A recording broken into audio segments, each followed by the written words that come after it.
वस्तुओं में हम लोग बंधे हुए इनको अपना मान रहे थे। ये समझते थे कि हमारे साथ जाएंगी और इसमें हमको आनंद मिल जाएगा।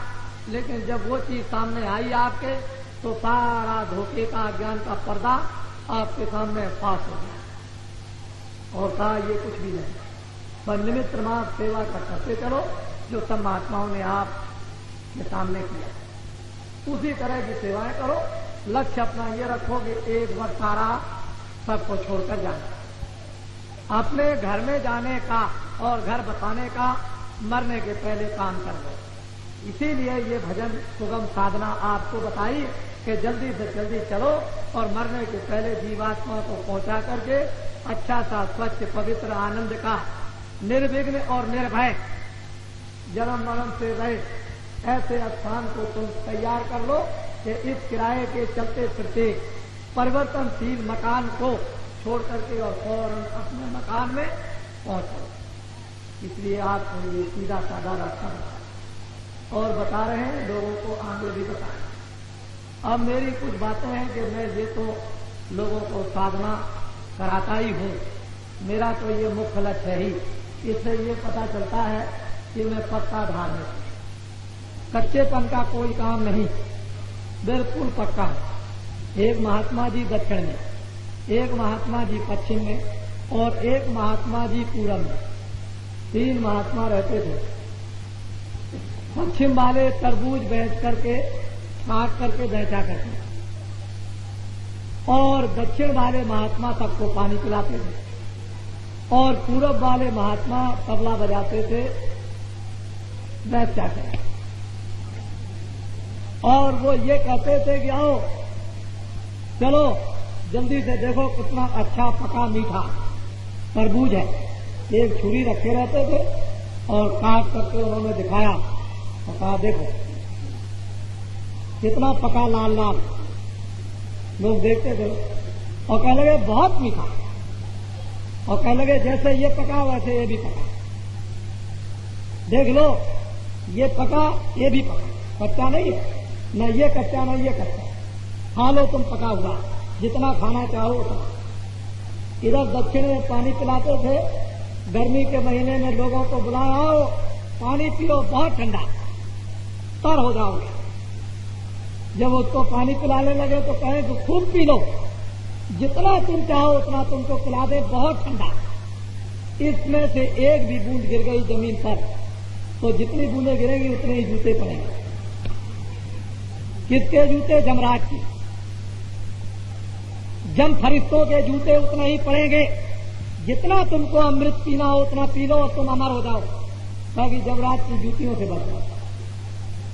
और पूरब में जब तबला बजाते थे तो वो जब तबला बजाए और उनके तबले की चोट से वैसे नाचे तो वो ये कहते हैं देख तूने सारे संसार को नचाया और मैं तुझको नचाता हूं तबले की चोट। तो कहने का मतलब यह है कि जगत में महात्मा रैदास के रूप में पके हुए, तुलसीदास जिन्होंने रामायण बनाई पके हुए, मीराबाई स्त्री में हुई पकी हुई, जहर का हलाहल प्याला हजम कर गई। आपने देखा होगा कि और बड़े बड़े महात्मा आए, ये सब पके हुए आए और उन्होंने अपना परिचय दिया और आत्माओं को पिलाया, दुनिया को बताया कि माया रूपी नगरी है, इसमें न तुम नाचो और न नाच को तुम देखो, जितनी जरूरत है उसको समझ लो और इससे निकल चलो। ये तुम्हारा कुछ भी सौदा सामान नहीं। जो लोग जगह होशियार हो गए निकल गए, नहीं तो कितने लोग आए और चले गए और नरकों की आंख और 84 के चक्कर में आज तक कट रहे, अभी तक उनको मौका मिला ही नहीं निकलने का और करोड़ों बरस हो गए। इसी तरह नर नारियों, ये मनुष्य जीवन अनेक युगों की तपस्या और शुभ संचय कर्मों से प्राप्त होता है और महान शुभ संचय कर्मों के ढेर से पहाड़ की तरह से लगा लिया जाए तब उस महान आत्मा की प्राप्ति होती है जो परमात्मा का भेद बताता है। तो तुम समझ लो कि मेरा कितना सौभाग्य, उस प्रभु की मुझ पर कितनी असीम कृपा है कि हम लोगों को भी ऐसा सुगम रास्ता मिल जाए उसका भेद और हम लोग फिर चलते। यही रोज रोज और बार बार जगाया जाता है। देखो बच्चियों, तुम्हारा 6 महीने का बच्चा पैदा होगा हो जाए, जब वक्त हो जाएगा तो चला जाएगा किराए का मकान। उसको 6 महीने का ही समय मिला। किसी की उम्र यदि 14 साल की है तो 14 साल के बाद किराए के मकान का परिवर्तन होगा। किसी की उम्र 40 की, किसी की 50 की। जिसका जितना समय इस किराए के मकान का है उतने दिन इसमें रहो और मकान मालिक फौरन आएगा कि आज समय खत्म हो गया है, इस मेरे मकान को अभी खाली करेगा। जीवात्मा को निकाल के बाहर करेगा, ये मकान जमीन पर पड़ा रहेगा। अब इसके लिए रो और पीटो, जो गया हुआ आने वाला नहीं। इसलिए किराए का मकान जो बदबूदार है उसको जला दो, गाड़ दो, उसको जल में है। यह है दुनिया का दस्तूर अनादिकाल का। मृत लोक ये सृष्टि परिवर्तनशील है। यहाँ तमाम लोग अपना अपना कहते हुए आए और यहाँ खाली होकर चले गए। इसलिए इस सृष्टि में अपना काम करके जाओ, आत्मा का कल्याण करके जाओ, इस जीवात्मा को जगा के जाओ, इसको ज्ञान प्राप्त करके जाओ, किसी सहारे के साथ में जाओ, किसी को लेकर के जाओ, किसी को साथी बना करके जाओ। और जिनको तुमने साथी बाहर से बना लिया उनमें से कोई भी सामान तुम्हारा साथी नहीं। इसलिए तुम अंतरात्मा से उस परमात्मा की चैतन्यता को अपना साथी बना लो। बस एक दफे अगर तुमने साथी अब की बार मरने के पहले बना लिया तो फिर वो कभी भी आत्माओं को छोड़ने वाला है ही। और अब की बार आपने साथी नहीं बनाया तो करोड़ों वर्षों के नहीं और कितने करोड़ों वर्षों के लिए इस मनुष्य रूपी निकट उस परमात्मा के पास जो तुम बैठे हुए हो उस मकान से तुम चले जाओगे। फिर इतना समीप में बैठने का तुमको अवसर फिर मनुष्य रूपी मकान में मिलेगा। इसलिए महात्माओं ने जो इस मनुष्य रूपी शरीर की अर्वचनीय यानी उन्होंने महिमा की है कि जीवात्मा भगवान के बिल्कुल दरवाजे पर बैठी है। अंदर से आंख खोलो और ऊपर आसमान की तरफ उन दिव्य आसमानों की तरफ में लोगों की तरफ देखो, आंख खुल जाएगी और फिर तुम देखोगे कि ये खेल भगवान की ये लीला क्या हो रही है तब मालूम होगा। आंख को बंद करते रहोगे तो क्या मालूम होगा। अब मेरी बातों को आप ध्यान रखें। ये तो मैं देश में सन 75 के पहले भी उपदेश कर रहा। मैं वैसे जब भी धार्मिक था, भगवान का रास्ता जब भी बता रहा था आपको, लेकिन सन 75 में जब आपात की स्थिति लगी तो बाबा जी को भी 29 जून सन 75 को मथुरा आश्रम से यह आरोप लगा करके DIR में उन्होंने बंद किया कि दिल्ली सरकार का सत्ता पलटने जा रहा है। मुझे बंद कर दिया सेंट्रल जेल में। 15 दिन में एक मीठा होता है वो लगा दिया और उसके बाद 21 महीने तक जेल में रहा और इतनी छोटी कोठरी में बंद किया कि ऐसे हाथ कर दीजिए तो इधर की दीवार में हाथ और इधर हाथ लग जाएगा। इतनी छोटी कोठरी, वो 6 फुट की ऐसी और 12 फुट की है और उस कोठरी में 20-20, 22-22 घंटे बंद रखा। सोच लीजिए आप, बड़ा परेशान। लेकिन अपनी माला लेकर भगवान के ध्यान में बैठ जाते थे, कुछ पता नहीं था। बड़े ध्यान से सुनिए आप। और उस पर भी बेड़ी डाल दी, उस पर भी हथकड़ी डाल दी। बड़े बड़े परेशान। और उस पर भी आश्रम को ले लिया, जमीन को ले लिया, सामान उठा करके ले गए। इसलिए कि बाबा जी राष्ट्र का तख्ता पलट रहे। जो सदाचार, जो चरित्र, देशभक्ति, आत्माओं के कल्याण का पाठ पढ़ा रहा था, उसको तख्ता पलट के आरोप में किस लिए आरोप लगाया कि कबीर ने, नानक ने, तुलसीदास ने, राम ने और कृष्ण ने, नारद जी ने और महात्माओं ने आगे आने वाले समय को बताया। वर्तमान वो सन 75 में जो शासन था उसने सोचा कि ऐसे लोगों को हैरान किया जाए। तो आपको मालूम है कंस ने भी कृष्ण के माता पिता को हैरान किया, जेल में बंद किया। कबीर और तुलसीदास को भी बंद कर दिया। बड़े ध्यान से आज सुनिए। भगवान राम को भी रावण पाताल लोक में लेके चला गया था और वहां भी उसने राम को भी जेल में बंद कर दिया था।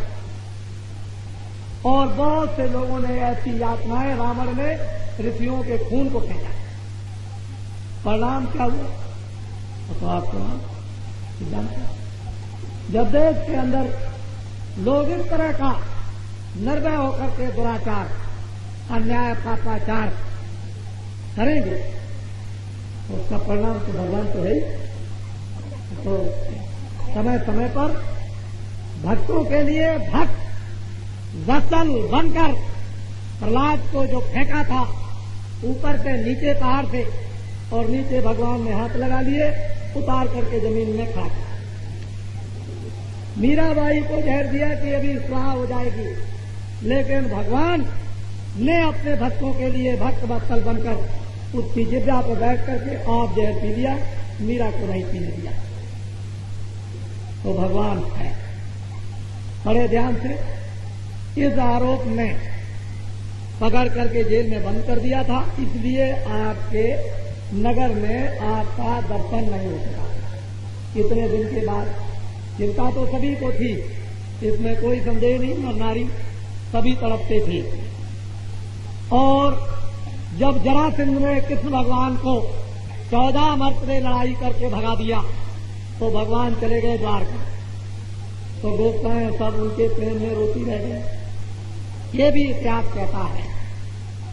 कभी कभी और बहुत तरह के इतिहास भी बताते हैं, लेकिन बाबा जी ने ये कहा था कि शराब पियोगे, मांस खाओगे, दुराचार करोगे, कत्ल करोगे, चोरी करोगे, अन्याय करोगे और अनेक प्रकार के जुल्म और रिश्वत लोगे तो पापों से घड़ा भर जाएगा। और जब घड़ा भरेगा तो टूटेगा जरूर। तो सन 75 के पहले आपकी दीवारों पर, अखबारों पर, पर्चों पर, पेड़ों पर ये लिखा हुआ था कि 76 के समाप्त होने के पहले देश में पाप का घड़ा भर जाएगा और 76 से पहले ही ये दिल्ली का शासन समाप्त हो जाए। ये आपको परिचय दिया, लेकिन आपने विश्वास नहीं किया और ये कहा कि हम विश्वास नहीं करते हैं। कैसे पलट जाएगा, कैसे बदल जाएगा? आसमान से हमने यही कहा, हम कुछ नहीं जाए। जमीन नीचे से ऊपर चली जाए, आसमान नीचे आए, सूरज अपना उगना बंद कर दे और पूरब से पश्चिम में उगने लगे, सितारे जमीन को चूमने लगे। कुछ भी हो, हम ये कुछ नहीं जानते। 76 में दिल्ली का शासन समाप्त हो जाए। बच्चा जब हो जाए तब बाबा जी की बात को मान ले। इससे पहले हिंदुस्तान के बड़े बड़े बुद्धिजीवी जो अपने को बहुत बड़ा समझते हैं, उन्होंने मानने से इनकार कर दिया। और ये जो देहात के जो बैठे हुए नर नारी, बच्चे बच्चियां, उन्होंने मानने को स्वीकार कि जो कुछ भी आप कहते हैं सत्य, और उन्होंने कहा कि जो कुछ भी आप कहते हैं असत्य। लेकिन अब तो आपको भगवान की लीला, यही कहता था कि भगवान की लीला का एक चक्कर जरा सा घूम जाएगा तो भक्त से हो जाएगा। अभी आपने क्या देखा, भगवान का चमत्कार, और चमत्कार को बड़े बड़े नमस्कार होते हैं। भगवान की लीला बड़ी अद्भुत है और भगवान के लाखों भुजाएं, करोड़ों भुजाएं, अनंत भुजाएं, न मालूम एक मिनट और एक सेकंड में क्या कर दे। आपको तो कुछ नहीं, लेकिन दिल्ली के अहंकारियों ने जो ये समझते थे हमको कौन बदल सकता है और कौन हटा सकता है, खुदा भी उतर के नीचे आ जाए, भगवान भी आ जाए, हिंदुस्तान के साथ महात्मा मिल जाए, लेकिन हमको कौन हटा सकता है? ये दिल्ली के लोगों की गरज थी। हमको कौन हटा सकता है? खुदा भी यहाँ पर आ जाए, ये था ये दुनिया का। और ऐसे हमने जेल के अंदर में सुना अखबारों पर हिंदुस्तान के महात्माओं की भविष्यवाणियों को खत्म कर दिया।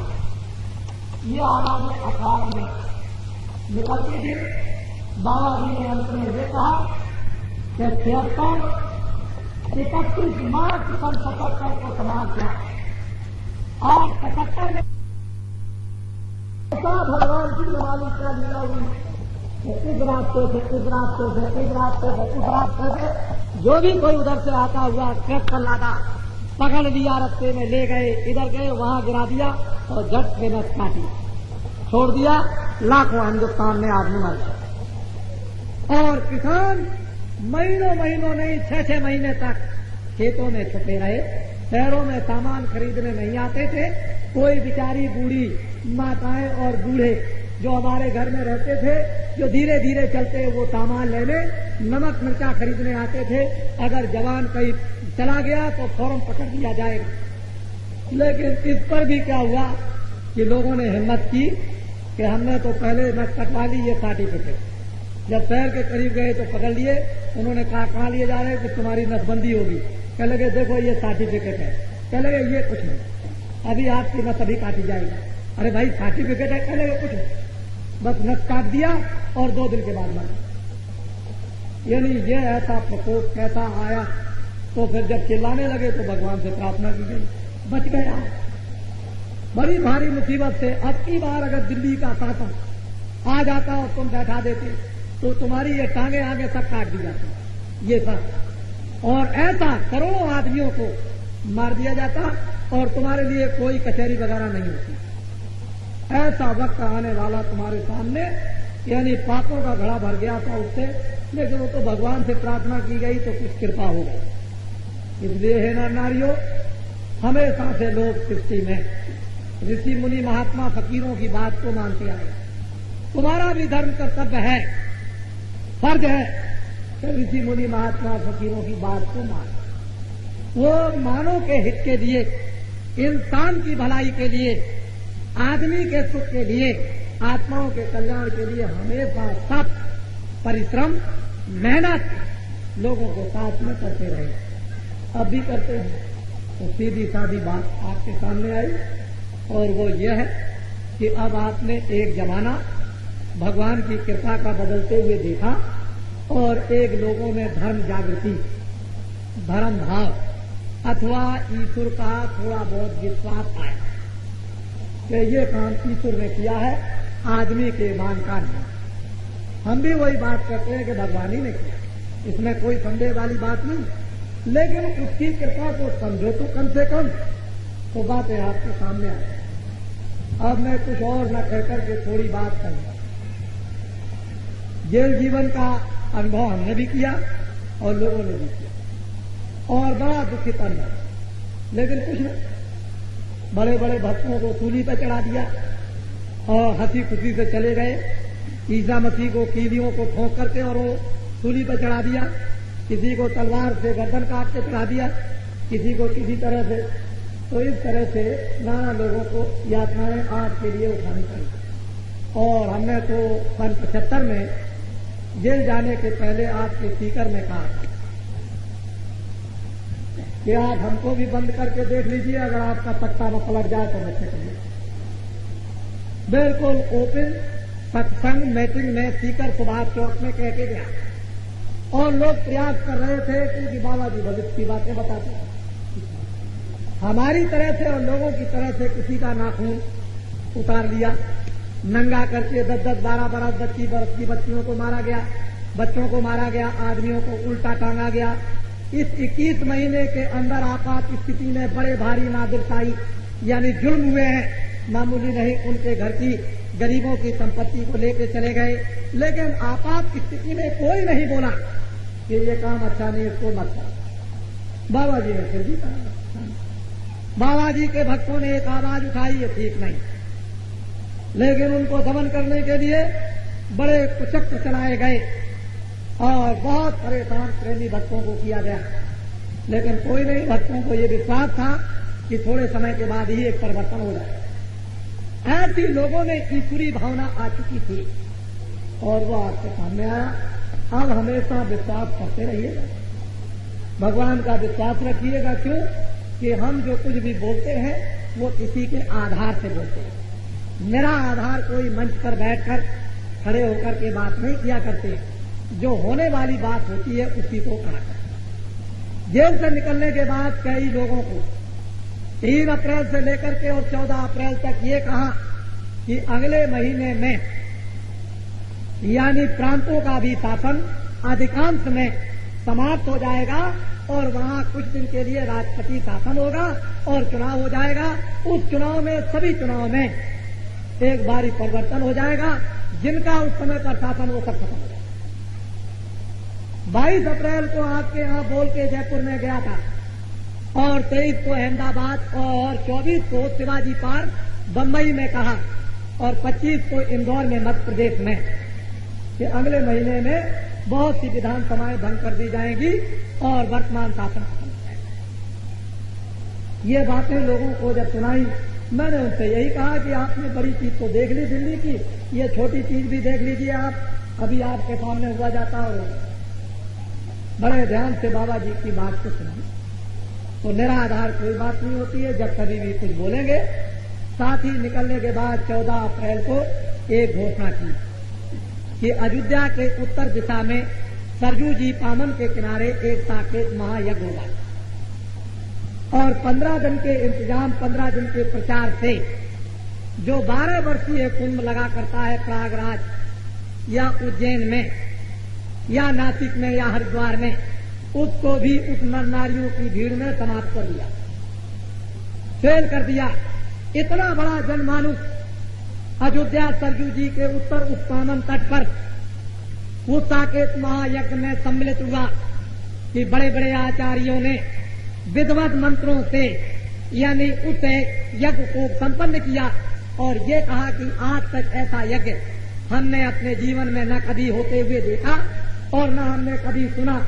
और जब उन्होंने वाल्मीकि रामायण को उठाया तो ये कहा राजा दशरथ ने ये आदेश दिया था लोगों के कि अयोध्या से उत्तर दिशा में 8 मील की दूरी पर यज्ञ करो। और यज्ञ की जब रचना हुई तो यज्ञ सफल नहीं हुआ, वो भंग हो गया यज्ञ। और तब से लेकर लोगों ने बताया कि उत्तर दिशा में अयोध्या के किनारे पर ऐसा यज्ञ आज तक कभी नहीं हुआ जो आपके राजस्थान के तमाम लोग देखकर आए। तो हमने तो वहां पर एक मुहूर्त, बल्कि एक है शिलान्यास, 1-2 ईंट रख करके जैसे की जाती है कि एक ईंट रख दी, ऐसे ही एक ईंट की शिलान्यास साकेत महायज्ञ की थी, एक।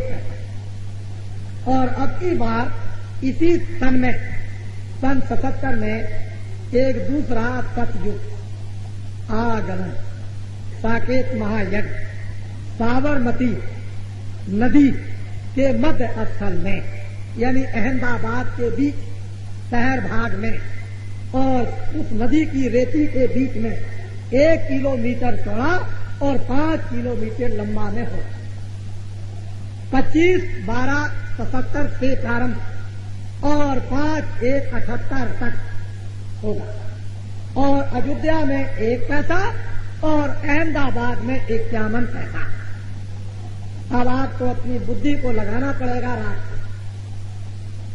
कि अयोध्या में जो साकेत महायज्ञ विधिवत है, कुशल पूर्वक पूर्ण रूप से संपन्न हुआ, उसमें इतिहास नहीं बल्कि अयोध्या के लोग ये कहते हैं कि जब हमारी कुंवारी बच्चियां उन घरों को जो 165 घरे थे उनको विसर्जन करने के लिए सामन सरजू नदी में जब गई तो किनारे पर 30-30 फुट की बल्ली भी नहीं लग पाती थी बांसों की। और जब घड़ा लेकर के गई तो सरजू महारानी ने ऐसा करिश्मा दिखाया कि वो एकदम पानी घटता हुआ चला गया और देवियां छोटी छोटी इस पार से उस पार। ये यज्ञ की जो महिमा जो वर्णन की गई ऋषियों मुनियों ने वो इस प्रकार से और संपन्न हुआ।